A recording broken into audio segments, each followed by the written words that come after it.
मध्य प्रदेश का किसान कर्ज के बोझ तले दबता जा रहा है। राज्य के किसानों पर कर्ज का बोझ लगातार बढ़ रहा है। संसद में जो रिपोर्ट पेश की गई है वो हैरान करने वाली है।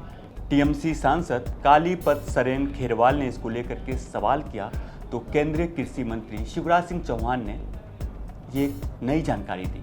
तो एमपी के किसानों पर कितना कर्ज है और कैसे ये कर्ज उनके लिए मर्ज बनता जा रहा है, ये हम आपको आगे विस्तार से बताएंगे।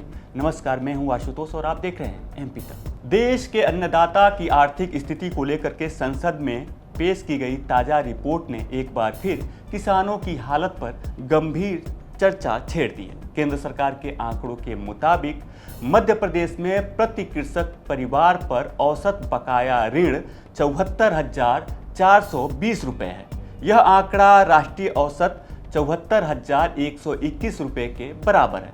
अगर मध्य प्रदेश के पड़ोसी राज्यों की बात करें तो राजस्थान में कृषक परिवारों पर कर्ज का आंकड़ा 1,13,865 रुपये है। यूपी में 51,107 रुपये तो बिहार में 23,524 रुपये। अगर टॉप 5 राज्यों की बात करें तो सबसे ज़्यादा कर्जदार कृषक परिवार आंध्र प्रदेश में है, जहां 2,45,554 रुपये, केरल में 2,42,482 रुपये, पंजाब में 2,03,249 रुपये, हरियाणा में 1,82,922 रुपये और तेलंगाना में 1,52,113 रुपये। फिलहाल हम बात करेंगे मध्य प्रदेश की, क्योंकि मध्य प्रदेश में जमीनी सच्चाई इससे कहीं ज़्यादा जटिल है। जैसा कि आप जानते हैं कि मध्य प्रदेश एक कृषि प्रधान राज्य है। यहाँ पे लगभग 70% आबादी प्रत्यक्ष या अप्रत्यक्ष रूप से खेती पर निर्भर है।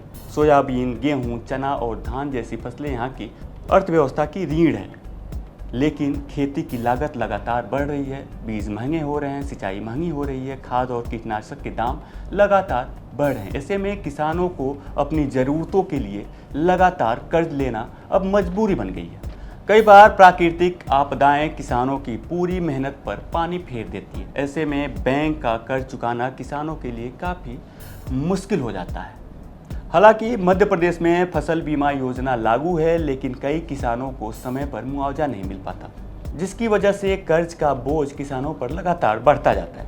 राज्य में सहकारी बैंकों और किसान क्रेडिट कार्ड के माध्यम से सस्ती दरों पर कर्ज उपलब्ध कराया जाता है और राज्य सरकार ब्याज पर सब्सिडी भी देती है, जिससे समय पर कर्ज चुकाने वाले किसानों को राहत मिलती है। लेकिन हर किसान संस्थागत बैंकिंग प्रणाली तक नहीं पहुंच पाता और कई छोटे किसान आज भी साहूकारों पर निर्भर हैं, जहां ब्याज दरें काफ़ी ऊंची होती है। मध्य प्रदेश में ज़्यादातर किसान छोटे और सीमांत श्रेणी में आते हैं, लिहाजा यहाँ पर कृषक परिवारों पर कर्ज का बोझ लगातार बढ़ता जाता है। संसद में पेश रिपोर्ट ने एक बार फिर यह साफ कर दिया है कि देश के किसानों की हालत कैसी है। फिलहाल देश के अन्नदाता की आर्थिक सेहत को समझने के लिए सिर्फ आंकड़े नहीं बल्कि जमीनी सच्चाई को भी देखना होगा।